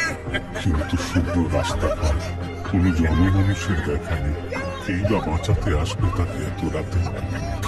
চিৎকার তেঁতুলতলার মাটির চৌপতির মধ্যে বারবার ধ্বনিত হতে থাকে। আর সেই অসহায়ত্ব দেখে উল্লাসে পেটে পড়ে সেই মদ্যপ নারীর অনুপ শয়তানের দল। কমলার বিনয়ী শয়তানগুলোর মনে মায়ার সঞ্চার করতে পারে না। কমলার পরনের বস্ত্র শত ছিন্ন করে সবকটা শয়তান একে একে তাকে ভোগ করতে শুরু করে। একটা সদ্য ফোটা করে একটা একটা করে সমস্ত পাপড়ি ছিঁড়ে ছিঁড়ে ফেলতে লাগলো নরপিশাচগুলো। কেউ শুনতেও পেল না কমলা নামক ফুলের কান্না। যন্ত্রণা ও অসম্মানে একসময় নিজের সমস্ত শক্তি হারিয়ে নীরবে চোখ ফেটে জল বেরিয়ে আসতে থাকে কমলা। এরপর যতক্ষণে মানবরূপী রাক্ষসগুলোর কামনা চরিতার্থ হলো, ততক্ষণে কমলা নামক সদ্য কুঁড়ি হয়ে ফোটা ফুলটা রক্তাক্ত নিথর হয়ে ঝরে পড়ল মাটিতে। শরীরের সমস্ত কামনা বাসনা চরিতার্থ হওয়ার পর শয়তানগুলো ফিরে গেল। একবারও ফিরেও তাকালো না কমলার নিথর নিশ্চুপ দেবটার দিকে। কিছুক্ষণ পর ভোর হতে রাস্তায় মানুষের আনাগোনা বাড়তে শুরু করে। এমন একটা মর্মান্তিক দৃশ্য দেখে সারা গ্রামে তোলপাড় শুরু হয়ে যায়। গ্রামবাসীরা নিজেদের মধ্যে পক্ষে ও বিপক্ষে যুক্তি খাড়া করতে থাকে। কেউ বলে, মেয়েটা তো এমনিতেই ভালো ছিল না, লজ্জা সরম বলে কিচ্ছু ছিল না মেয়েটার, একেবারে মায়ের মতো হয়েছে। শুনছিলাম তো কার সাথে ঢলাঢলি ছিল, দেখো গিয়ে সেই হয়তো। আবার কেউ দুঃখ প্রকাশ করে বলল, জানোয়ারগুলো কি অবস্থা করেছে এইটুকু মেয়েটার, কি শান্ত স্নিগ্ধ মুখখানি দেখো। কিন্তু কেউই ঘটনার প্রত্যক্ষদর্শী নয়। ঘটনাস্থলে পুলিশ এলো ঠিকই, কিন্তু প্রমাণের অভাবে অপরাধীদের ধরা গেল না। তাহলে কি কমলার অপরাধীরা এত বড় একটা অন্যায় করে পার পেয়ে যাবে? একমাত্র নারী ছেঁড়া ধন কমলার এই মর্মান্তিক মৃত্যুর খবর শুনে পাগলিনীর মতো আলোলায়িত কেশে সাদা থান লুটিয়ে ছুটে এলো মালতী। মৃত মেয়ের ছিন্ন ভিন্ন দেহকে জড়িয়ে ধরে কাঁদতে লাগলো সে। কাঁদতে কাঁদতে এক সময় প্রবল ক্রোধে সে বলে ওঠে, জেগে ওঠ মা, জেগে ওঠ, তুই কাউকে ছাড়িস না মা, কাউকে ছাড়িস না, তুই কাউকে ছাড়িস না। তুই নিজেই নিজের প্রতিশোধ নিস মা, নিজেই শাস্তি দিস সবাইকে। জেগে ওঠ মা, জেগে ওঠ, জেগে মালতীর ওঠ। কথা শেষ হতে না হতে তেঁতুলতলার মাঠ উত্তাল হয়ে উঠল। গাছে গাছে যেন দ্বন্দ্ব বেঁধে গেল। হঠাৎ করে থেকে মাতাল করা এক ঝড় এসে সব যেন লন্ডভন্ড করে দিতে লাগলো। তারই সাথে যুক্ত হলো একটা বিকট অট্টহাসির শব্দ। সেই শুনে উপস্থিত সবাই ভয়ে কেঁপে উঠল। মালতী উন্মাদের মতো হেসে উঠে বলল, জেগেছে, জেগেছে, আমার কমলা জেগেছে। কেউ বাঁচবে না, কেউ বাঁচবে না, কেউ না। মরবে, মরবে, সবাই মরবে। জেগেছে, আমার কমলা জেগেছে। সেই থেকেই শুরু হলো মৃত্যুলীলা। কমলার অতৃপ্ত প্রেতাত্মা সেই যে প্রতিশোধ নেওয়া শুরু করলো, আজও পর্যন্ত তা অব্যাহত রয়েছে। বড়ই ভয়ঙ্কর এই প্রতিশোধের খেলা। যারা তার হাতে মরেছে তারা সবাই জানে সে মুখে একটা ছড়া কাটতে থাকে। আমায় তোরা চিনিস না রে, খেটে খাওয়াচ্ছি, সবাই মিলে খেলো আমায়, আমি মরেছি। মরেছি তো কি হয়েছে, এবার খাবো রক্ত। এ পাকে যে যাবি, এবার বাঁচা হবে শক্ত।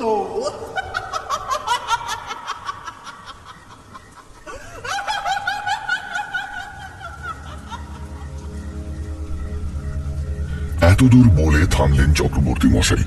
এই কমলার হাত থেকে বাঁচার কি কোনো উপায় নেই ঠাকুরমশাই?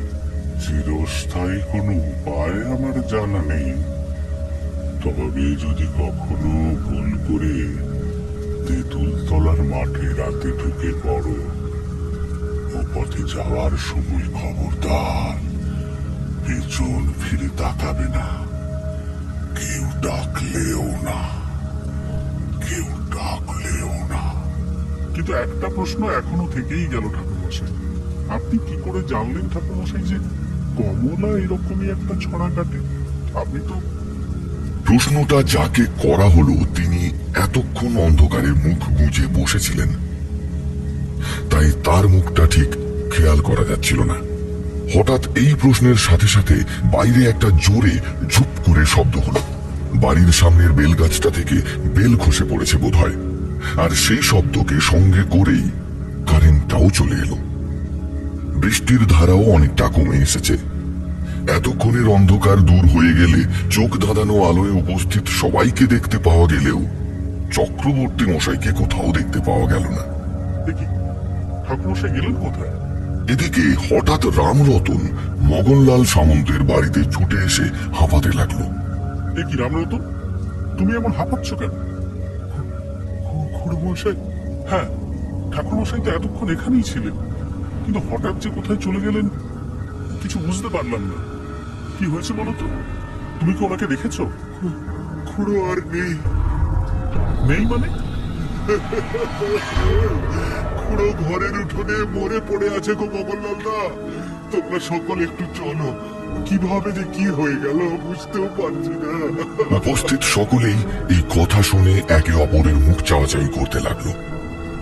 তারপর মগনলাল সকলকে নিয়ে চক্রবর্তী মশাইয়ের বাড়ির দিকে রওনা দিলেন। সবার মনের মধ্যেই একটা অজানা প্রশ্ন মিশ্রিত ভয় খেলা করে গেল।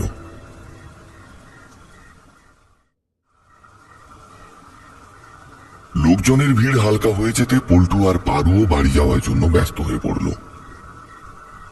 দময়ন্তী দেবী ওদের মগনলালের বাড়ি ফেরা পর্যন্ত একটু অপেক্ষা করতে বলল, কিন্তু পল্টু ভাবল মগন কাকার বাড়ি ফিরতে অনেক রাত্রি হতে পারে, তাই সে দময়ন্তী দেবীকে বলল, তুমি কিছু চিন্তা করো না কাকিমা, আমরা ঠিক যেতে পারবো।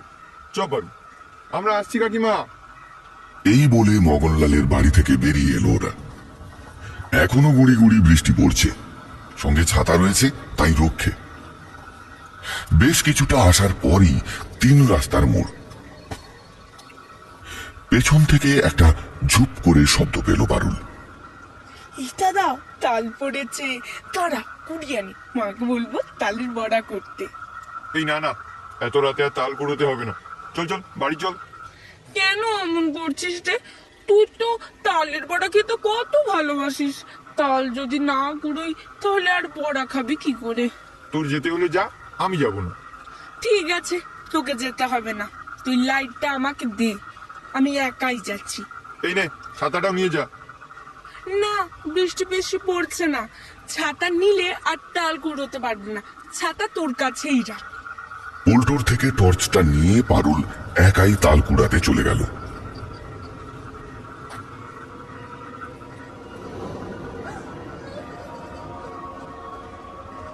এদিকে পল্টু হঠাৎ একটা নারী কণ্ঠের কান্নার শব্দ শুনতে পেল। এখানে আবার কে কাঁদছে? তেঁতুল তলার মাঠ থেকে আসছে মনে হচ্ছে। কাঁদার হলে তো ঘরের দরজা বন্ধ করেই কাঁদতে পারি, খামোখা এই বৃষ্টির রাতে এই মাঠে বসে কাঁদছি কেন? কাঁদুক দিয়ে যা, এই পারুটা এখনো আসছে না কেন? কতখানি রাত্রি হয়ে গেল, বাবা চলে আসবে, আজ নির্ঘাত বকা খেতে হবে। এই ভেবে সে ব্যাপারটা এড়িয়ে গেল ঠিকই, কিন্তু পরক্ষণেই সে শুনতে পেল একটা খিলখিলে হাসির শব্দ। ভালো করে কান পাততেই সে শুনতে পেল কেউ যেন তার নাম ধরে ডাকছে। পল্টু, এসো পল্টু, এদিকে এসো, আমি তো তোমার জন্যই অপেক্ষা করছি। এসো এসো, এদিকে এসো। তারই নাম ধরে ডাকছে কেউ। ডাকটা তেঁতুল তলার মাঠের ওদিক থেকেই আসছে, কিন্তু এত রাতে তার নাম ধরে কে ডাকবে? ভাবতে ভাবতে তার কানে এলো, কি এত ভাবছো পল্টু? এসো, আর দেরি করো না, এসো এসো এসো পল্টু। পল্টু আর সেই ডাককে উপেক্ষা করতে পারল না। সে সম্মোহিতের মতো এগিয়ে যেতে লাগলো তেঁতুল তলার মাঠের দিকে।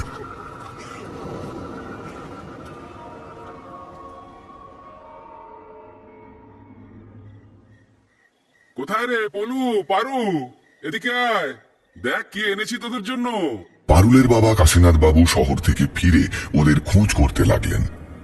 আলপনা দেবী এক গ্লাস জল ধরিয়ে ঘর থেকে বেরিয়ে এসে বললেন, ওরা বাড়িতে থাকলে তো সাড়া দেবে।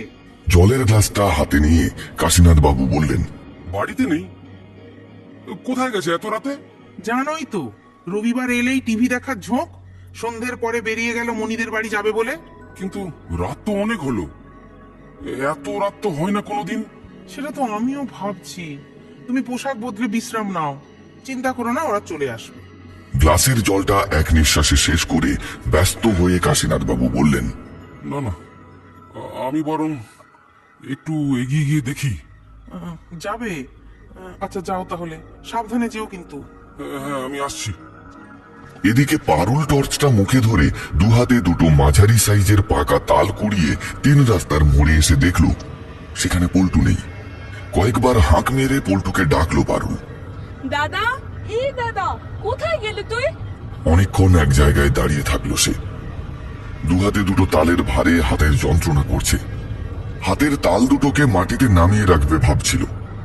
এমন সময় দ্রুত পায়ে তার দিকে কাউকে এগিয়ে আসতে দেখে থেমে গেল সে। কি রে পারু, তুই এখানে রাস্তার মাঝে দাঁড়িয়ে কি করছিস? বাবা, তুমি? হ্যাঁ আমি। এত রাতের বেলা অন্ধকারে তাল কুড়াচ্ছিস, আর ওদিকে আমি আর তোর মা চিন্তায় মরছি। পলু কোথায়? বাবা রেগে গিয়েছে দেখে পারুল একটু হক চুকিয়ে গেল। আমতা আমতা করে সে বলল, না মানে বাবা, দাদা তো এখানেই ছিল, কিন্তু দেখতে পাচ্ছি না কোথায় যে গেল। আরে কোথায় গেল মানে কি? কথা বলতে বলতে পারুলের চোখ তেঁতুল তলার মাঠের দিকে চলে গেল।